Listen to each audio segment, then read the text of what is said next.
Somewhere in the coastal regions of South Carolina, buried in plantation ledgers that few historians have examined, there exists a record that contradicts everything we think we know about the antebellum South. 52 deaths, all attributed to one man, all recorded with clinical precision in handwriting that never wavered, never showed remorse. The entries span 7 years, and every single one ends with the same notation: body disposed of in accordance with standard procedure. What makes these deaths extraordinary isn't just their number, it's that they were legal, witnessed by hundreds and celebrated by some of the wealthiest families in the state. For over a century, descendants of those families have kept these records hidden, and the reasons why might be more disturbing than the deaths themselves. Before we continue with the story of the man they called the Reaper of the Pines, make sure you're subscribed to this channel, hit that notification bell, and leave a comment telling us what state or city you're watching from. You're about to hear something that was never meant to leave the archives.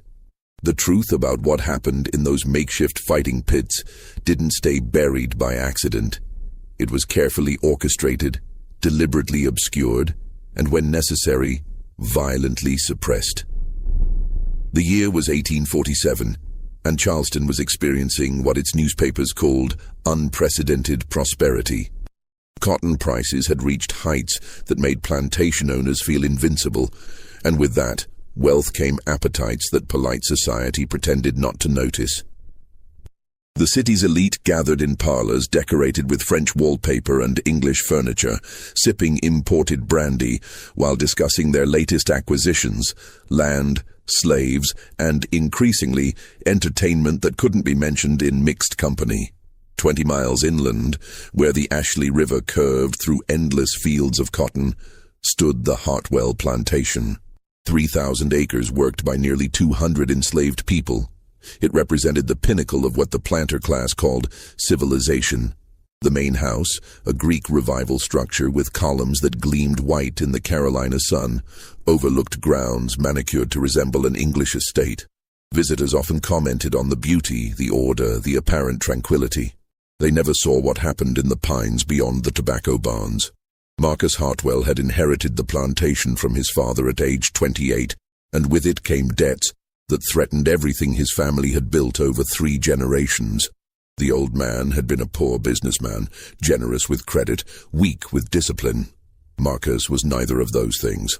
Within 6 months of taking control, he dismissed the overseer his father had employed for 15 years and brought in someone who understood that profit came from pushing boundaries that more squeamish men avoided. The new overseer was a man named Josiah Cruz, and he came with a reputation.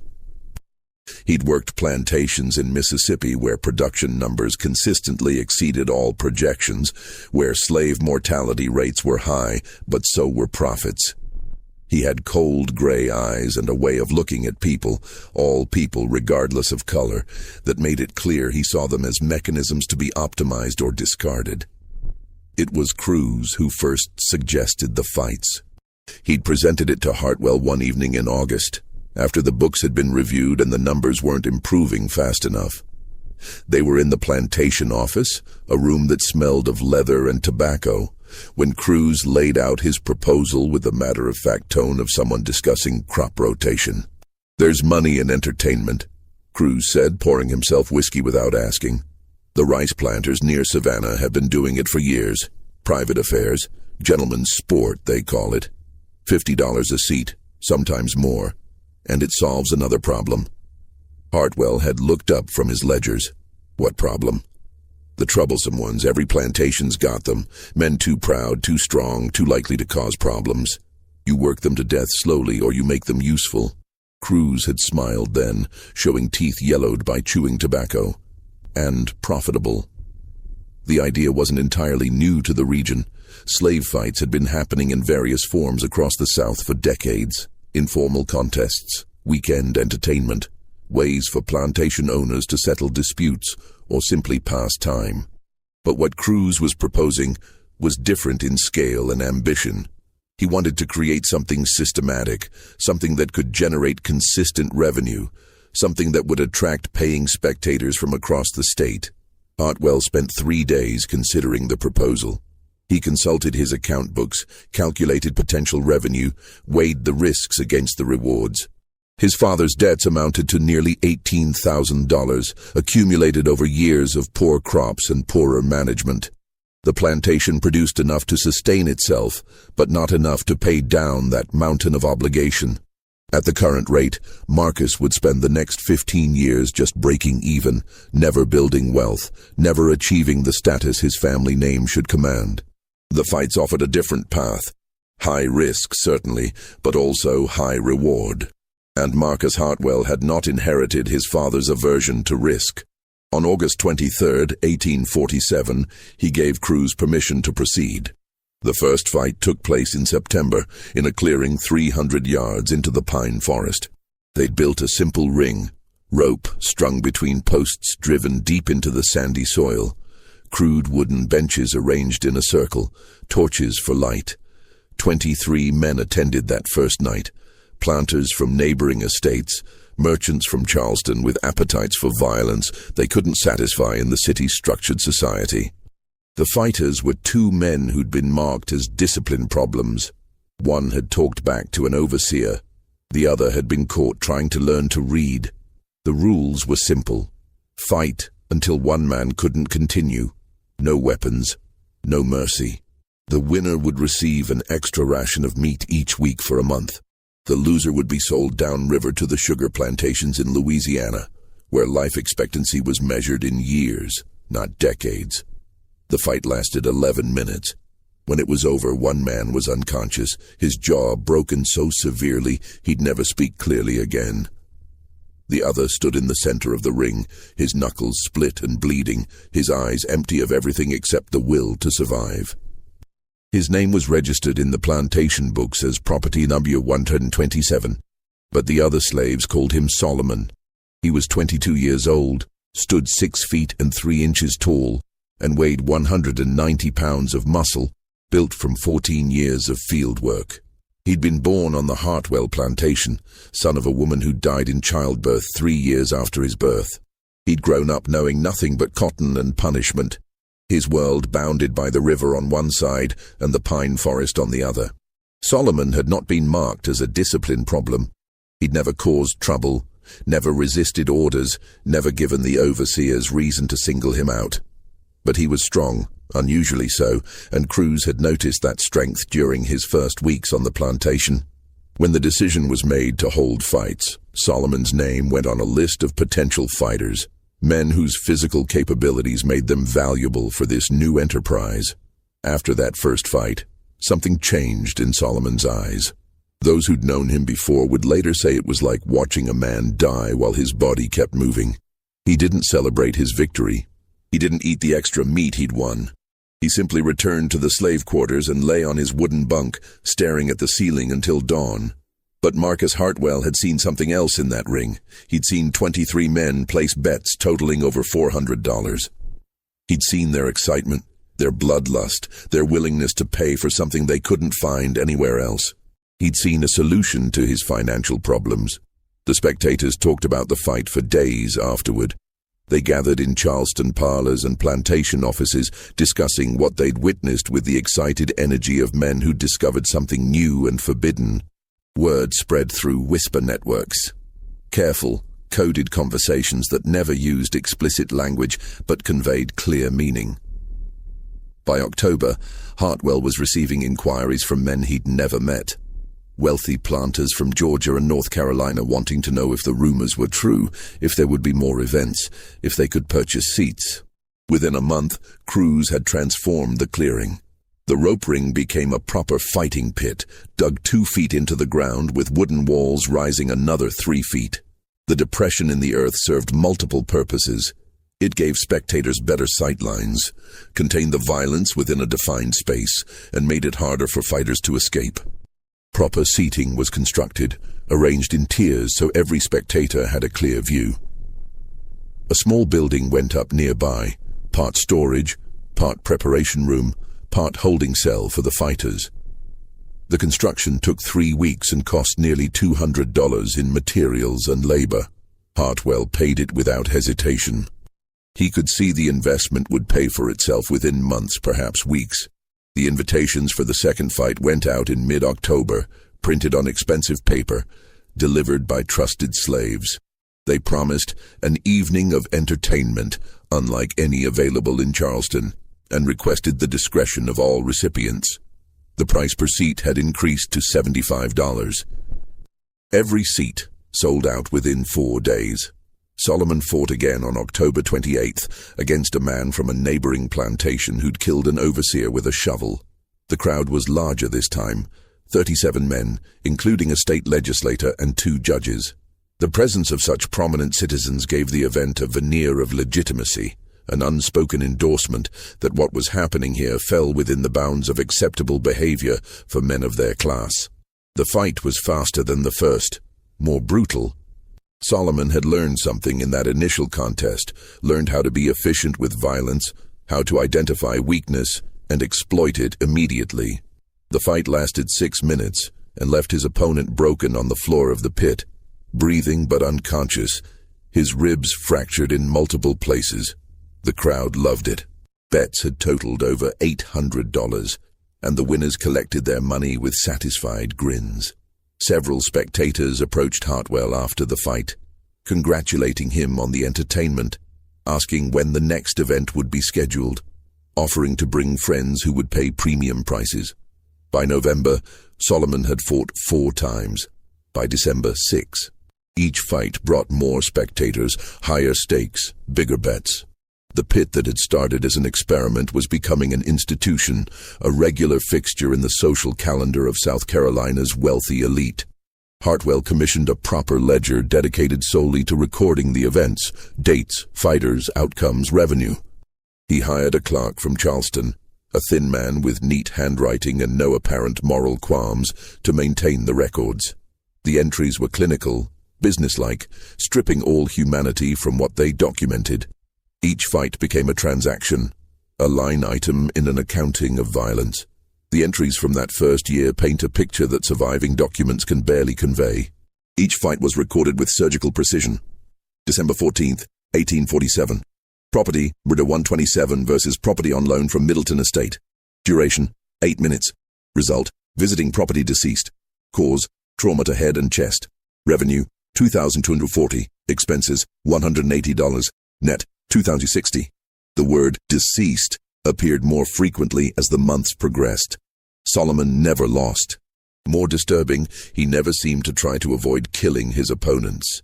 There was no showmanship in his fighting, no unnecessary cruelty, but also no mercy. He fought with a methodical efficiency that spectators found both thrilling and unsettling. He studied each opponent for weaknesses, then exploited them with devastating precision. Some fights ended quickly, others took longer, but they all ended the same way. By the spring of 1848, Solomon had killed 7 men in the ring. The plantation's financial situation had completely reversed. Hartwell had paid off his father's debts and had begun expanding his operations. He'd purchased 2 adjoining properties and 70 additional slaves.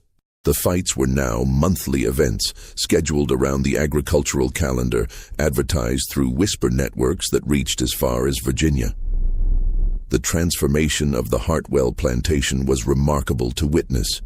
What had been a struggling estate teetering on bankruptcy had become one of the most profitable operations in the Low Country. Hartwell's social standing rose accordingly.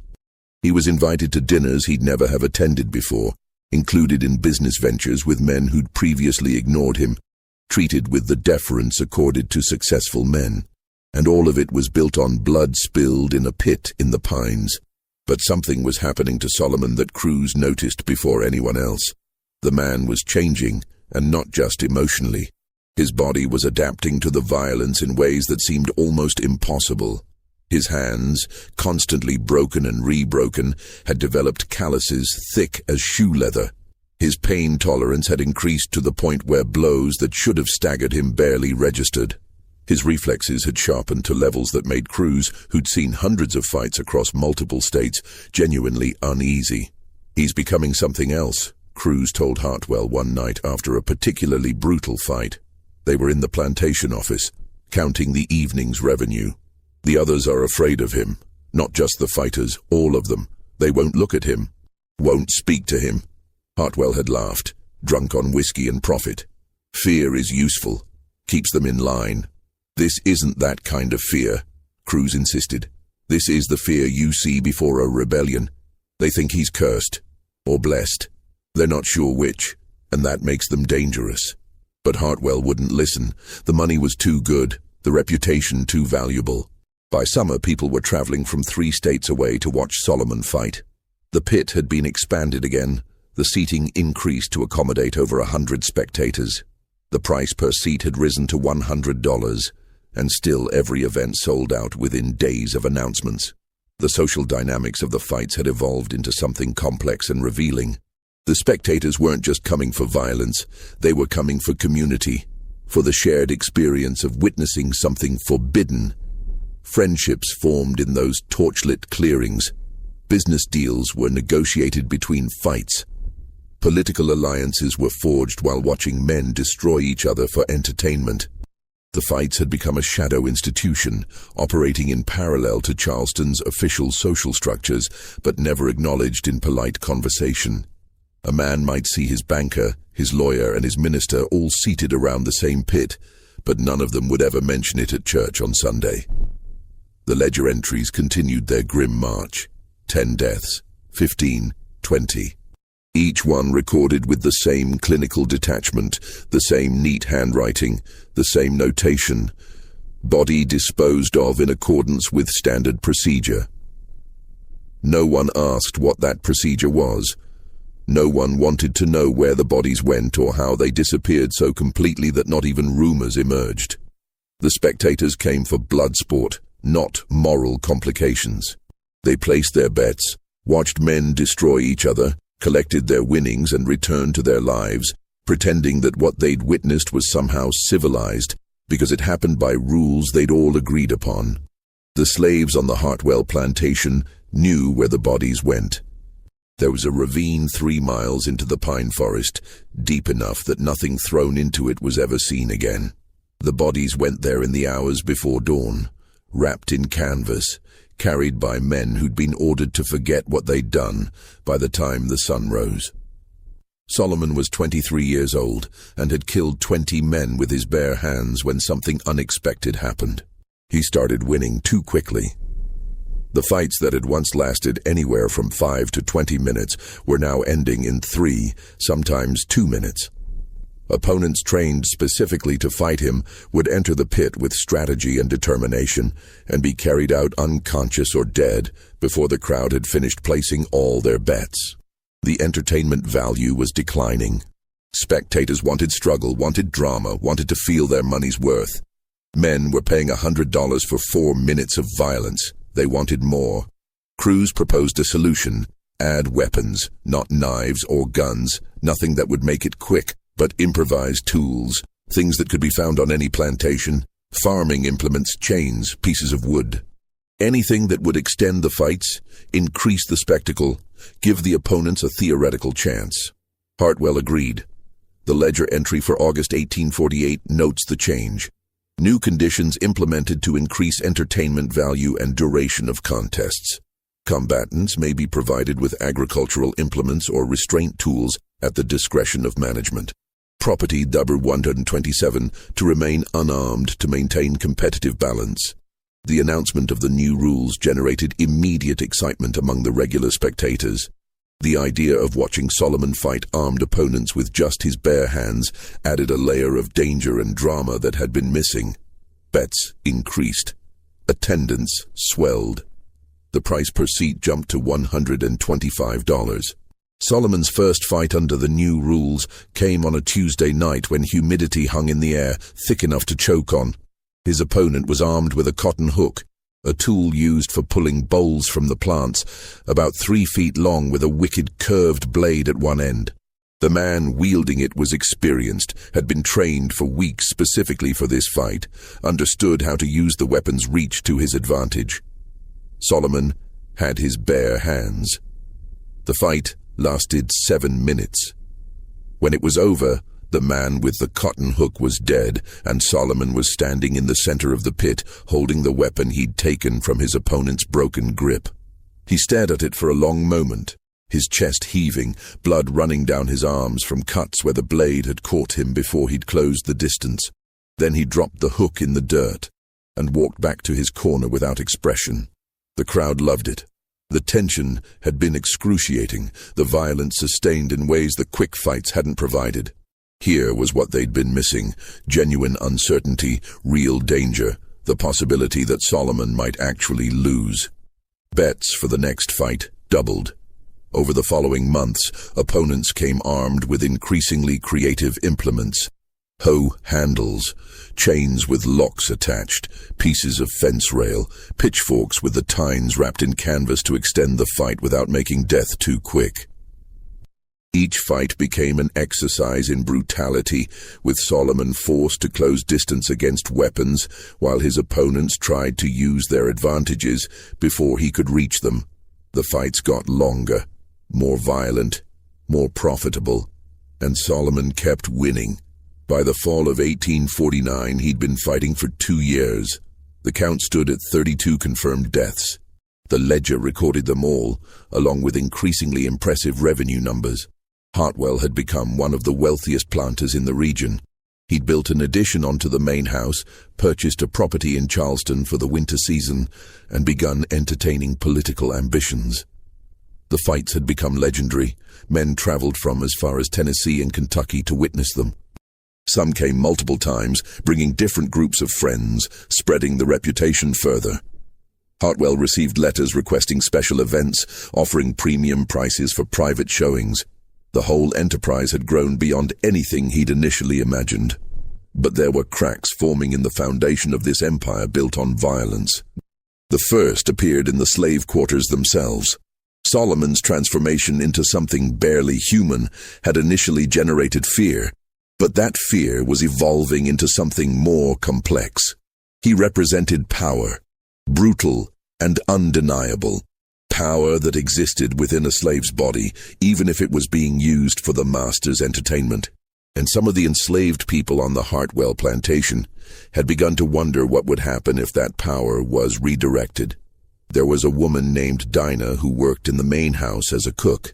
She was 43 years old, had been born on a plantation in Virginia, and had watched 3 of her own children sold away before being purchased by the elder Hartwell 15 years prior. She'd known Solomon since he was 10 years old, had given him extra food when she could, had taught him the names of herbs and how to identify which plants were safe to eat from the forest. She'd also watched him transform into something she barely recognized. Dinah understood the ledger in ways the clerk who maintained it never could. She cleaned Hartwell's office twice a week, and though she couldn't read well, just enough to make out prices and quantities for kitchen supplies, she recognized patterns. The regular entries, the neat handwriting, the frequency that matched the schedule of fights. She understood that each line represented a death, and she understood that all those deaths bore Solomon's name. But she also understood something else. Every fight proved that a slave could kill a master's prized property without punishment, as long as it happened in that pit. And if Solomon could kill valuable slaves with impunity, what did that say about the rules that supposedly governed their world? These thoughts led to conversations, carefully conducted, always in places where overseers couldn't hear. In the tobacco barns during sorting, in the cotton fields during water breaks, in the slave quarters after the evening bell, when darkness provided cover for words that could get them all killed.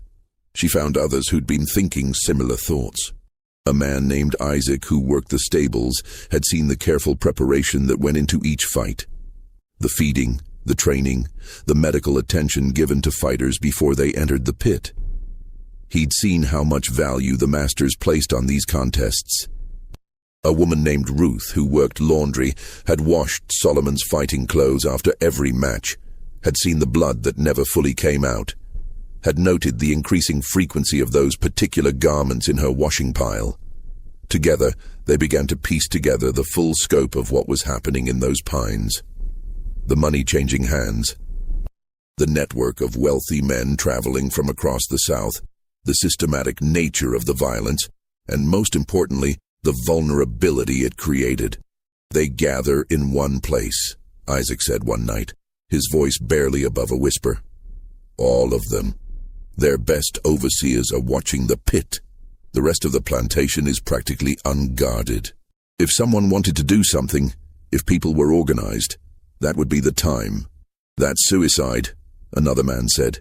His name was Thomas, and he was younger, less patient. "They'd hunt us down, kill us all. They're going to kill us anyway," Ruth said quietly, "just slower. Working us to death in these fields, or selling us downriver when we're used up, or putting us in that pit for their entertainment. At least this way we'd choose how it happens." The conversations never went beyond speculation. No concrete plans were made, no actions taken.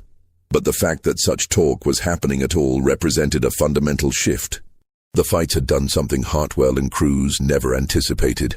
They demonstrated that the power structure could be challenged, that violence could flow in directions other than master to slave. The second crack appeared among the spectators themselves. Not everyone who attended the fights walked away entertained. Some men, particularly those new to the events, found themselves disturbed by what they'd witnessed. The clinical nature of the violence, the systematic way it was organized, the casual attitude of the regular attendees, all of it combined to create an experience that felt less like sport and more like something darker. A Charleston merchant named Samuel Pinckney attended his first fight in September of 1849. He'd been invited by a business associate, told only that he'd witness entertainment unlike anything he'd seen before. The price, $125, suggested something exclusive, something extraordinary. What he witnessed was Solomon fighting a man armed with a chain. The fight lasted 9 minutes and ended with the opponent unconscious, his skull fractured, his breathing shallow and irregular. He died 3 hours later, though Pinckney was long gone by then. Pinckney vomited twice on the ride back to Charleston. He never attended another fight, never accepted another invitation, and in letters discovered after his death, he described the experience as witnessing hell organized as a business venture. He wasn't alone. A significant minority of first-time attendees never returned. Some were vocal about their disgust, though never publicly. To do so would mean admitting they'd been there at all. Others simply declined future invitations with polite but firm excuses. But here's what worried Cruz. The rate of new attendees was declining. In the early days, every fight brought fresh faces, men eager to witness what they'd heard about in whispered conversations. By late 1849, the audience had become largely static. The same 100 or so men attending regularly, with few new spectators joining. The enterprise was reaching saturation. There were only so many men in the region wealthy enough to afford the price and morally flexible enough to attend. Once that pool was exhausted, growth would stop. Revenue would plateau. And Solomon, who'd already killed 32 men, showed no signs of becoming less efficient. "We need to think about the endgame," Cruz told Hartwell in October. They were reviewing the books, noting that while revenue remained high, it had stopped growing. "This can't continue indefinitely. Eventually, something breaks. Then we find new markets," Hartwell said. "Expand into Georgia, North Carolina. There are wealthy men everywhere with appetites for this kind of entertainment. That brings risks. The more people who know, the more likely someone talks to the wrong person. A journalist, a minister, a politician looking to make a name for himself. Right now, this stays quiet, because everyone involved benefits from silence. But the larger it grows, the harder that becomes to maintain. So what do you suggest?" Cruz was quiet for a long moment.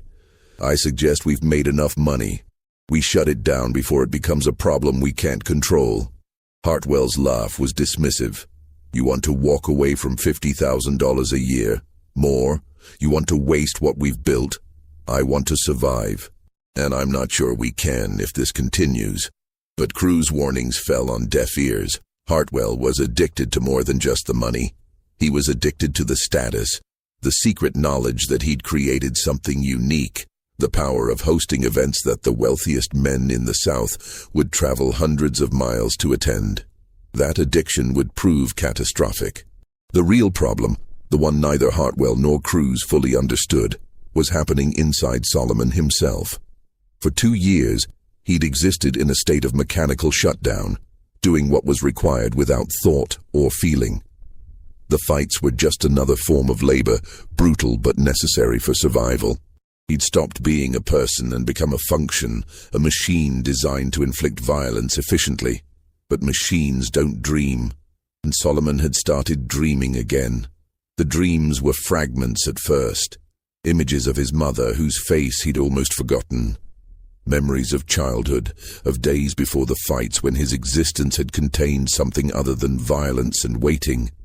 These fragments grew more vivid, more frequent, more impossible to ignore. He began to remember what he'd been, and remembering what he'd been forced him to see what he'd become. The crisis came to a head in late October, during a fight that should have been routine. Solomon's opponent was a man from a Georgia plantation, someone with a solid record of victories. The fight began normally. The bell rang, the crowd roared, the opponent advanced with his weapon, a hoe handle, held ready. Solomon stood in his corner and didn't move. 5 seconds passed. 10. The crowd's noise began to fade as people realized something unexpected was happening. The opponent hesitated, confused by the lack of resistance. Cruz shouted orders from outside the pit. Hartwell stood up from his seat, his face flushing with anger. Then Solomon spoke, his voice rough from disuse but clear enough to carry, "I'm done." The pit went absolutely silent. "Property 127, Hartwell said, his voice shaking with rage barely held in check. "You will fight. Now." "No." That single word, that simple refusal, changed everything. It wasn't shouted. It wasn't defiant. It was just final. A statement of fact. Solomon would not fight. Not today. Not ever again. What happened next unfolded with the surreal quality of a nightmare. Solomon walked to the wall of the pit, gripped the top, and pulled himself out. 3 overseers moved to intercept him. He walked through them like they weren't there, breaking one man's arm and dislocating another's shoulder with casual efficiency, never breaking stride. He walked across the clearing, past the seated spectators who scrambled out of his path, through the pine forest, and disappeared into the darkness beyond the torchlight. The crowd sat in stunned silence for perhaps 30 seconds. Then chaos erupted. Some men demanded refunds, others wanted to know what was being done to apprehend the escapee. A few, drunk enough to speak honestly, admitted they were terrified by what they'd just witnessed. Not the violence, but the calm determination with which Solomon had simply walked away from 2 years of conditioning, 2 years of forced obedience, 2 years of being treated as property. He'd reminded everyone present that he was something more dangerous than a trained fighter. He was a human being who'd decided he'd had enough. The manhunt that followed was the largest in South Carolina history up to that point. Cruz assembled every available overseer, hired slave catchers from Charleston, brought in dogs from 3 counties. They tracked Solomon for 2 days through pine forests and cypress swamps, following signs that suggested he was heading toward the coast. The search became increasingly desperate as hours turned into days. Every plantation in the region was put on alert. Patrols doubled. Curfews were enforced with brutal efficiency. The other slaves on the Hartwell plantation were questioned repeatedly, sometimes violently. But no one admitted knowing anything about Solomon's plans or destination, because no one did know. Solomon had told no one what he intended. He'd simply decided, in that moment in the pit, that he would rather die free than live as a weapon. They found him on the 3rd day, in a clearing beside a tributary of the Ashley River. He was sitting on a fallen log, his hands resting on his knees, waiting. He didn't run when they approached. He didn't fight when they surrounded him. He simply stood up and allowed himself to be chained. "Why'd you stop?" one of the slave catchers asked, genuinely curious. "You could have made it to the coast, could have tried for a ship, tried for freedom." Solomon's response was quiet. This is freedom, choosing when it ends. They brought him back to the plantation at dawn on March 18th, 1850. Every slave had been assembled to witness what would happen next, a lesson in the consequences of disobedience. Hartwell stood on the steps of the main house, his face rigid with rage barely held in check. The other slaves watched in silence as Solomon was dragged before Hartwell, still in chains, his clothes torn from days in the forest, but his expression unchanged. He looked at Hartwell with something that might have been pity, might have been contempt, might have been nothing at all. "You will fight again," Hartwell said, his voice carrying across the assembled crowd, "or you will be punished in ways that will make you beg for death. The choice is yours." Solomon's response was quiet, but it carried across the sudden silence. Already dead. Been dead since the first one. You just didn't notice. What happened next depended on who was telling the story later. The official version, the one entered into court records and newspaper accounts, stated that property number 127 attacked Marcus Hartwell on the morning of March 18th, 1850, and was shot while attempting to kill his owner. Multiple witnesses supported this version: overseers, other planters, spectators who'd stayed overnight after the aborted fight. The slave had gone mad, they said, broke his chains through inhuman strength, had to be stopped before he murdered everyone present. But before we examine what truly happened in those final moments, we need to understand the hours that preceded them. Because the events of March 18th didn't begin at dawn. They began in darkness, in the hours when most people were sleeping, when the only witnesses were those forced to watch. Solomon had been brought back to the plantation just before midnight on March 17th. The slave catchers delivered him directly to Cruz, who ordered him locked in the small building near the fighting pit, the same structure that had served as a holding cell for fighters before matches. It was a deliberate choice. Cruz wanted Solomon to spend his final hours in the place where he'd become what he was, surrounded by the ghosts of everything he'd done. The building was 10 feet by 10 feet, with walls made of rough-cut pine boards and a single door that could be barred from outside. There were no windows, no light, except what leaked through cracks in the walls. The floor was dirt, packed hard by 2 years of fighters pacing before their matches. It smelled of sweat, fear, and old blood that had seeped between the floorboards. Cruz stationed 4 overseers outside with instructions that Solomon was not to be given food, water, or rest. The punishment would begin at dawn, but the suffering would start immediately. Psychological torture was often more effective than physical pain, and Cruz wanted Solomon broken before Hartwell even saw him in the morning. But Solomon didn't pace, didn't test the door, didn't show any signs of the panic or desperation Cruz had expected. He simply sat in the center of that small room, his back straight, his hands resting on his knees, and waited.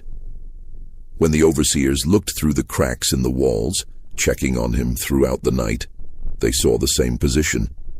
He might have been meditating. He might have been praying. Or he might have simply been existing in a state beyond their understanding, in a place where fear no longer lived because there was nothing left to lose. In the slave quarters, 300 yards away, no one slept that night. The word had spread within minutes of Solomon's return. He was back. He was being held. And everyone understood what dawn would bring. Dinah sat on her bunk, her hands clasped together, lips moving in silent prayer. Isaac stood outside the quarters, staring toward the pines where that small building stood, wondering if there was anything that could be done, knowing there wasn't. Ruth held her children close, telling them everything would be fine, even though she knew it wouldn't be. They all understood they were about to witness something that would define the rest of their lives. Some moments fracture reality into before and after, and this was going to be one of them. At 4 a.m, Cruz began assembling the overseers. Every man who worked on the plantation was summoned, 12 in total, plus the 4 who'd been guarding Solomon all night.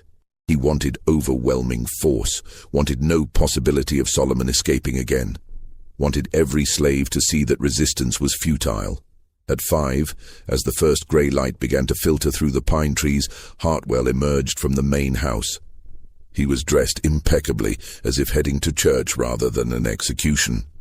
He'd spent the night composing letters to the spectators who'd been present for the aborted fight, carefully worded explanations that would preserve his reputation while acknowledging that the enterprise was concluded. The letters would be sent later that day, each one assuring the recipient that their discretion in this matter was appreciated and expected. At 5:30, every enslaved person on the Hartwell plantation was ordered to assemble in the open area between the main house and the slave quarters. Nearly 200 people gathered in the pre-dawn darkness, standing in family groups, holding children who didn't understand why they'd been woken so early. The overseers formed a perimeter around them, rifles visible and ready. At 6 o'clock, as the sun broke over the horizon, Solomon was brought out. He had to be dragged. Not because he resisted, he made no attempt to fight, but because 3 days in the forest followed by a night without food or water had weakened him to the point where walking was difficult. His wrists were shackled, his ankles chained together with just enough slack to shuffle. 4 overseers surrounded him, hands on their weapons, watching for any sign of the violence that had defined his existence for 2 years. But Solomon's eyes were calm, empty of fear, empty of anger, empty of everything except a quiet acceptance that made some of the watching slaves weep openly. Hartwell stood on the steps of the main house, elevated above the assembled crowd. He waited until Solomon was positioned in the center of the open area, clearly visible to everyone present, before he spoke. "This man is property number 127. Hartwell's voice carried across the morning air, cold and formal. "For 2 years, he has served profitably. He has been fed well, housed adequately, and treated with the consideration appropriate to valuable property. In return, he was required only to perform the tasks assigned to him. Simple obedience, nothing more." He paused, letting the words settle. Several of the white spectators who'd stayed overnight stood near the main house, watching with the detached curiosity of men viewing a necessary but unpleasant business transaction. 3 nights ago, this property refused a direct order. He abandoned his post. He fled into the wilderness. These actions cannot be tolerated. Discipline must be maintained. Order must be preserved. Every person here must understand the consequences of disobedience. What happened next would be disputed in the years that followed, with details changing depending on who was telling the story. But certain facts remained consistent across all versions. Solomon was tied to a post that had been erected specifically for this purpose, his arms stretched above his head, his feet barely touching the ground. The position was designed to be painful even before punishment began, the body's weight pulling on shoulders and wrists, making it difficult to breathe deeply. Cruz approached with a whip, not the standard overseer's whip used for field discipline, but something heavier, designed for maximum impact. 15 strokes were announced. Each one would be counted aloud so everyone present would know exactly what disobedience cost. The first stroke fell at 6:15. The sound of leather hitting flesh carried across the silent gathering like a thunderclap. Solomon made no sound. The second stroke came 30 seconds later. Still no sound. By the 5th stroke, some of the watching slaves had turned away, unable to witness what was happening. The overseers forced them to turn back, made them watch, made sure the lesson was being learned. By the 10th stroke, blood was running down Solomon's back, soaking into his torn pants, dripping onto the ground. His body hung limp from the ropes, the only movement the rise and fall of his chest as he struggled to breathe. But he still made no sound, no cry, no plea for mercy. His silence was more disturbing than screaming would have been, because it suggested he'd moved beyond pain into some realm where physical suffering couldn't touch him. The 15th stroke fell at 6:45. 30 minutes of systematic brutality, measured and controlled, designed not to kill, but to break. When it was finished, Cruz stepped back, breathing hard from the exertion, and waited for Hartwell's next instruction. "Cut him down," Hartwell ordered. "Let him stand on his own. Let everyone see what happens to those who think they can refuse." 2 overseers cut the ropes. Solomon collapsed immediately, his legs unable to support his weight. He lay in the dirt, blood pooling around him, his chest heaving. The assembled slaves watched in horrified silence. Some of the children were crying. Their parents held them close, whispering that it would be over soon, lying because there was no truth that would make this bearable. "Stand up," Hartwell commanded. "Property 127, you will stand." Solomon didn't move. Couldn't move, perhaps. The overseers looked at each other, uncertain. Cruz stepped forward, ready to drag Solomon to his feet, to prop him up if necessary. And then Solomon moved. It took him nearly a minute. His arms, shaking and weak, pushed against the ground. His legs, barely functional, slowly straightened. His back, torn and bleeding, bent as he rose. The effort was visible, excruciating, impossible. But he did it. He stood, and when he was finally upright, swaying but standing, he raised his head and looked directly at Marcus Hartwell. The expression on Solomon's face in that moment would be remembered by everyone who saw it. It wasn't hatred, though hatred would have been understandable. It wasn't defiance, though defiance was what Hartwell had been trying to break. It was something else, something that looked almost like pity. "You still don't understand," Solomon said, his voice rough but clear enough to carry. "You can't break something that's already broken. You can't kill something that died 2 years ago. You think this—" He gestured weakly at his ruined back. "This hurts worse than what you made me do in that pit." "Silence," Hartwell commanded, his voice sharp. "You will be silent." 36 men, Solomon continued as if Hartwell hadn't spoken. "I killed 36 men with these hands. You made me do it, paid men to watch me do it, bet money on how fast I could do it. And you think whipping me is punishment? You think this matters?" He took a step forward. Just one step, slow and unsteady, but toward Hartwell rather than away. The overseers tensed, hands moving to weapons. The assembled slaves held their breath. "The only choice you left me was how I died," Solomon said. "Fighting in your pit, killing for your entertainment until someone finally killed me. Or refusing, choosing, taking back the one thing you couldn't buy or sell or control." He took another step. His legs were shaking, his body was failing, but he moved forward with the determination of a man who'd decided something and wouldn't be deterred. "So go ahead," Solomon said. "Finish it, because I'm not your property anymore. Haven't been since I said no. You can kill me, but you can't own me. Not ever again." That was when the shooting started. The official version claimed Solomon lunged at Hartwell, that his intent to kill was obvious, that the overseers acted in defense of their employer's life. Court documents would later state that Property 127 had broken free of his restraints, which was technically true since he'd been cut down from the post, and posed an immediate threat to multiple individuals.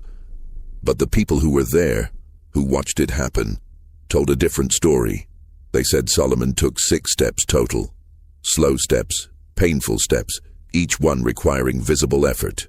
They said he never raised his hands, never showed any sign of attacking. They said he was simply walking, making a point, demonstrating that he could still choose his own path even if that path led to death. They said the first shot hit him in the chest but didn't stop him. The second caught his shoulder, spinning him partially around but not dropping him. The third, fourth, and fifth struck in rapid succession, and finally his legs gave out, and he fell to his knees.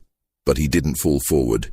Even then, even shot 5 times, he stayed upright on his knees, his head raised, his eyes fixed on Hartwell.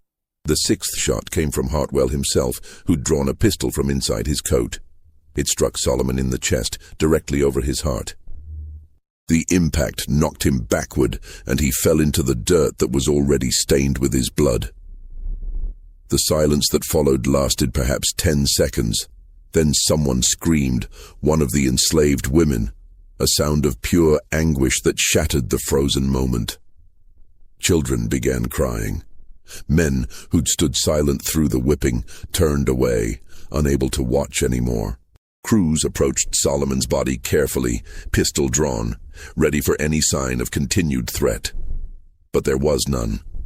Solomon lay on his back, his eyes open but empty, his chest still, his battle finally finished. "Get everyone back to work," Hartwell said, his voice shaking despite his attempt at control. "This matter is concluded. Anyone who speaks of it will join him." But the threat was empty, and everyone knew it. You can't threaten silence from 200 witnesses. You can't erase what they've seen. You can't make them forget what you made them watch. The paperwork was filed within days. The case was closed within weeks. Property 127 had been lawfully destroyed while posing an immediate threat to life. No investigation was warranted. No questions were raised.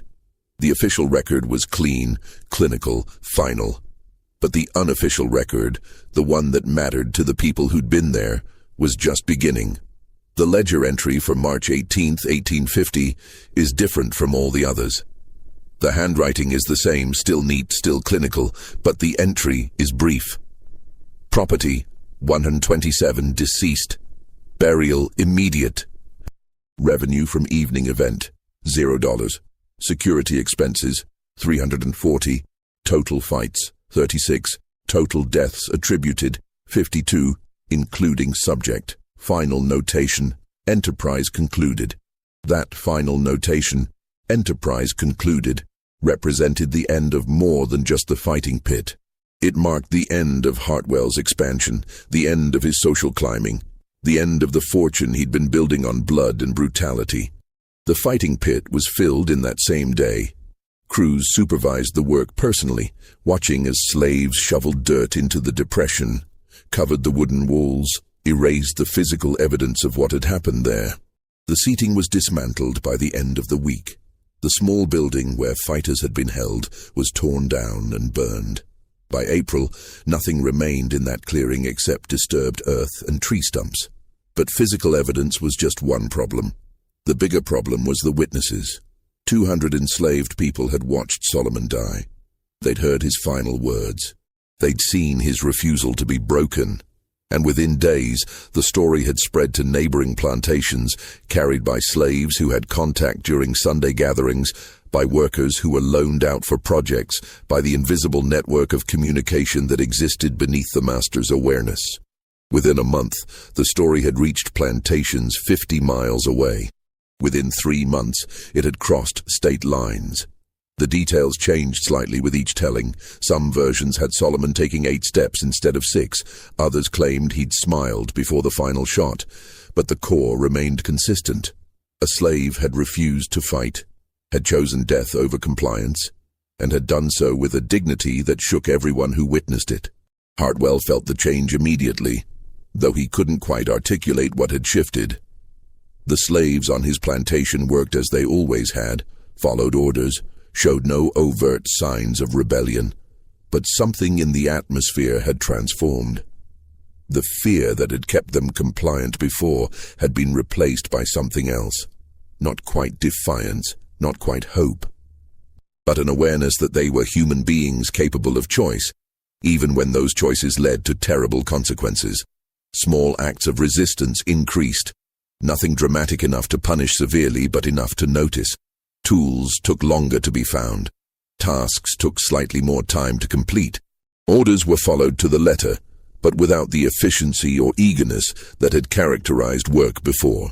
It was as if the entire enslaved population had decided, collectively and silently, to do exactly what was required, and not one bit more.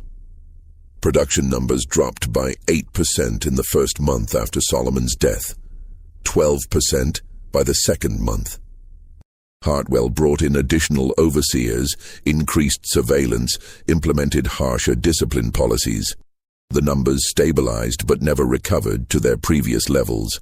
More significantly, the flow of escaped slaves from the Hartwell plantation increased dramatically. 3 people fled in April, an unprecedented number for a single month. 2 in May, 4 in June. Not all of them made it to freedom. Several were caught and returned, but the attempts themselves represented a fundamental shift in thinking. Solomon's choice had shown them that resistance was possible, even if the price was high. The spectators who'd been present for that final aborted fight spread their own version of events.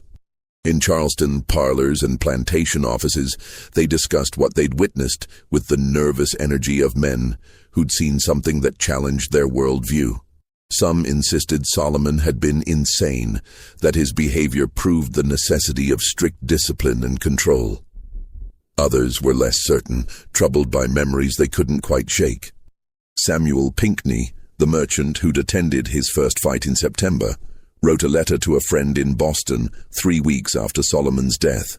The letter, discovered decades later in a private collection, was remarkably frank. "I cannot reconcile what I witnessed. The man they killed was property under the law, yet he displayed more dignity in death than most free men show in life. I paid to watch human beings destroy each other for entertainment, and I called it sport. God help me, I thought myself civilized while participating in barbarism. I do not know what this makes me, but I know I cannot continue as I was." Pinckney wasn't alone in his crisis of conscience. At least 6 men who'd regularly attended the fights became involved in anti-slavery activities in subsequent years. Not all of them became full abolitionists. Some simply stopped participating in the more brutal aspects of slavery, treating their slaves with slightly more humanity, allowing small freedoms that they'd previously denied. But the seed of doubt had been planted, and in some cases it grew into genuine moral transformation. 2 of those men wrote memoirs in their later years. Neither mentioned the fights explicitly or named the Hartwell plantation, but both included passages that clearly referenced what they'd witnessed. Judge William Thornton, who'd attended over 30 fights, wrote, "I witnessed entertainment that revealed the depths of human cruelty and my own moral bankruptcy. I watched a system destroy a man completely, then punish him for refusing to remain destroyed. The memory haunts me still." Jonathan Graves, a plantation owner from Georgia who'd traveled to South Carolina multiple times specifically to attend the fights, was more direct in his private journal. "We created a monster, not the fighter but ourselves. We organized cruelty for profit and pleasure. We gathered in secret to watch men kill each other, and we convinced ourselves it was acceptable because they were property. But property does not look you in the eye and choose death over obedience. Property does not expose the lie at the heart of slavery, that human beings can be reduced to things. I carry the weight of 36 deaths I paid to witness. I cannot unburden myself of that weight, nor should I be able to." The financial impact on the Hartwell plantation was severe and permanent. The fights had generated approximately $50,000 per year at their peak, equivalent to more than the plantation's cotton production. That income vanished overnight, leaving Hartwell with operating costs calculated for a much larger revenue stream. Within a year, he was forced to sell one of the properties he'd purchased during the profitable years. Within 2 years, he'd sold another. The additional 70 slaves he'd bought were gradually sold off to cover expenses and debts. By 1852, the Hartwell plantation had contracted back to roughly the size it had been when Marcus first inherited it, though now it was weighted with new debts he'd accumulated during the expansion. Hartwell never fully recovered financially. He maintained appearances, lived in the main house, continued to present himself as a successful planter. But the wealth and status he'd achieved through the fights slipped away gradually, like water through cupped hands. He died in 1880 with an estate valued at 60% of what his father had left him 33 years earlier. But the financial consequences were minor compared to the psychological toll. Those who knew Hartwell in his later years described a man transformed by something he refused to discuss. He became isolated, paranoid, prone to fits of anger followed by long silences. He increased security on the plantation to absurd levels.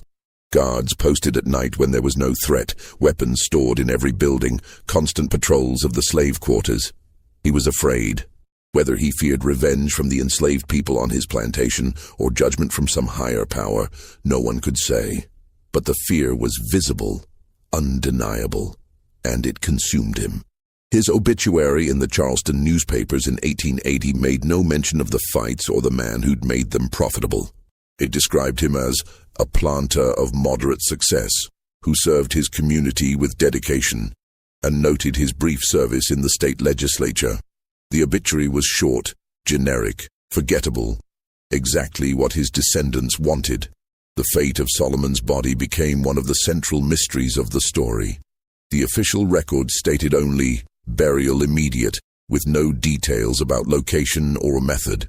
No grave was ever identified on plantation property.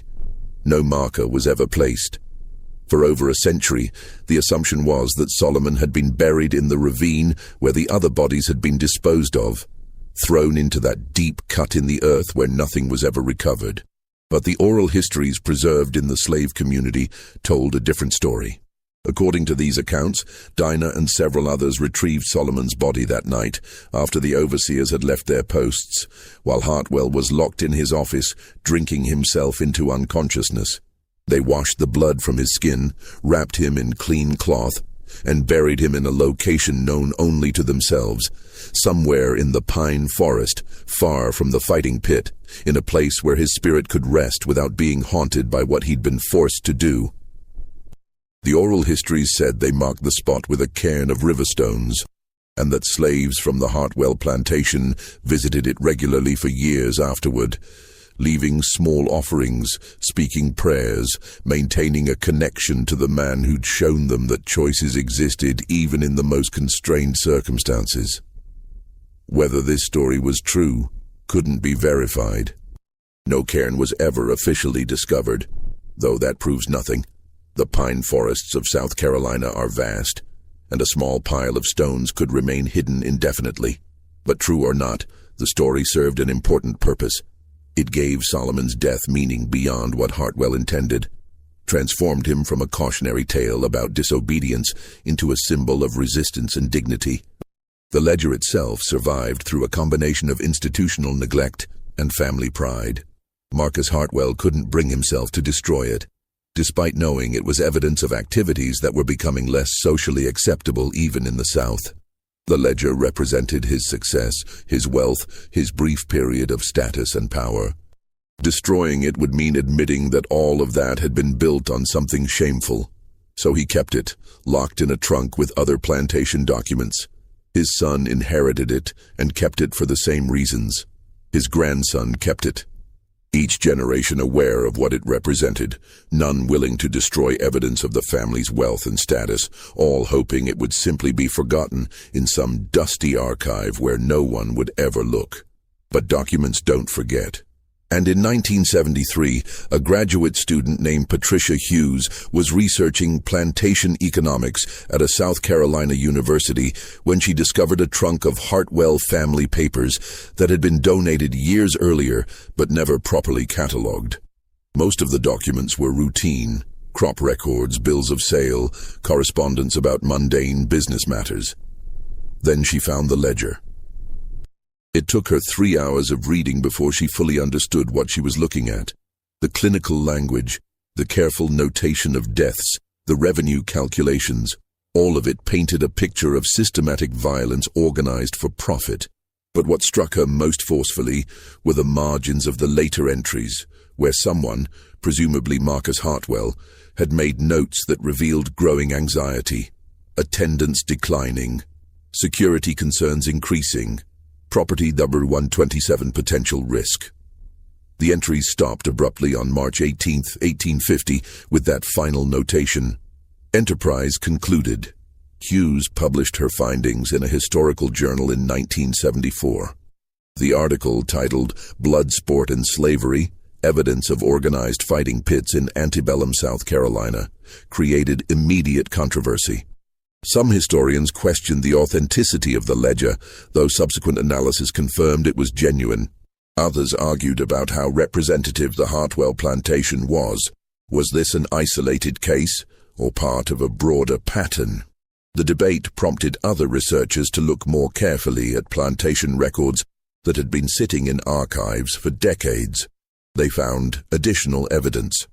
Not many ledgers as complete as Hartwell's, but fragmentary references to fights, to injuries and deaths attributed to training accidents or disputes among property, to revenue from unspecified entertainment expenses. A pattern emerged. The fighting pits had existed at multiple plantations across at least 4 states. The practice was never widespread. Most plantation owners either had moral objections or feared the risks, but it was common enough that the Hartwell case wasn't unique. Dozens of pits operated at various times between 1830 and 1860. Hundreds of enslaved men were forced to fight. The death toll, when researchers tried to calculate it, ran into 4 figures at minimum. The discovery triggered debates that continue today. Museums struggled with how to present this information. Should the violence be displayed explicitly to show the full horror of slavery, or should it be presented more circumspectly to avoid traumatizing visitors? Historical sites grappled with whether to acknowledge the fighting pits that had existed on their properties, knowing such admissions would complicate their narratives and potentially alienate donors. Some descendants of enslaved people saw the revelations as validation, proof that the oral histories their families had maintained for generations were accurate, that the stories of systematic cruelty beyond normal plantation brutality were real. Others felt the focus on spectacular violence obscured the everyday horror of slavery, making it seem like the fights were the worst aspect when in fact the entire system was violence. The Hartwell plantation itself no longer exists as a working farm. The land was sold and subdivided in the 1920s. The main house still stands, privately owned, not open to the public. The fields where cotton once grew are now pine forests managed for timber. The location where the fighting pit stood is unmarked and difficult to identify. The landscape has changed too much over 170 years, but the clearing is still there, if you know where to look. The earth where violence was commodified, where 52 men died for entertainment, where Solomon made his final choice, that earth remains, covered now by pine needles and underbrush, indistinguishable from any other part of the forest except in memory. In 2012, a group of descendants of enslaved people from the Hartwell plantation held a private ceremony in those woods. They didn't know the exact location of the pit, but they knew the general area. They gathered there, about 30 people ranging from children to elderly, and they spoke the names of the men who died in that pit. They didn't know all 52 names, most were lost to history, but they knew some, preserved in family stories, and they spoke those names aloud. When they reached Solomon's name, one of the elderly women began singing. Others joined her. The song was old, dating back to slavery times, about freedom and choices and the price paid for dignity. The words echoed through those pines, through the same trees that had witnessed everything that happened there over a century before. No one recorded the ceremony, no news outlets covered it. It wasn't a public event or a political statement. It was simply descendants acknowledging ancestors, memories honoring the dead, the past receiving its due in the present. This is what the fighting pits left behind. Not just ledgers and court records and historical debates, but living memory carried through generations.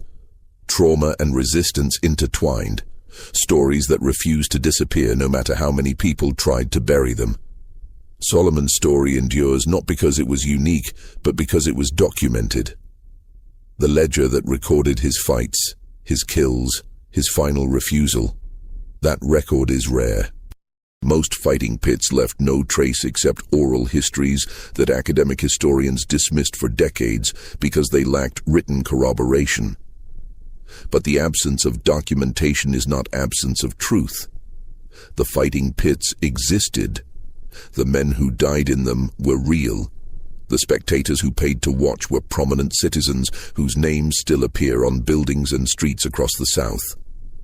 The wealth generated by that violence was inherited by families whose descendants live comfortably today, often unaware of how their privilege was purchased. This isn't ancient history. Patricia Hughes, the researcher who discovered the Hartwell ledger, is still alive and still researching plantation economics. Some of the descendants of the spectators are still living, though few are willing to discuss their ancestors' involvement. The great-great-great-grandchildren of the enslaved people who witnessed Solomon's death are walking around today, many of them carrying stories passed down through their families, stories that are finally being recognized as historical evidence rather than dismissed as folklore. The past is never as past as we'd like to believe. It lives in documents stored in archives. It lives in stories told around dinner tables. It lives in wealth accumulated and inherited. It lives in trauma passed down through generations. It lives in landscapes that seem peaceful but carry violence in their soil. And sometimes, when we're willing to look closely enough, willing to read the records that people tried to hide, willing to listen to the stories people tried to silence, the past reveals itself in ways that change our understanding of everything we thought we knew. What do you think of this story? The way a man could be transformed into a weapon through violence, used until he broke, then erased from history as if he'd never existed. Do you believe everything was revealed about what happened in those pines? Or do you think there are still secrets buried in South Carolina soil? Leave your comment below with your thoughts. If you found this tale as disturbing as we did, make sure you're subscribed, hit that notification bell so you never miss our explorations of dark history. And share this video with someone who appreciates stories that refuse to let the past stay buried. The truth about human cruelty doesn't need supernatural elements to terrify. Sometimes reality is horror enough.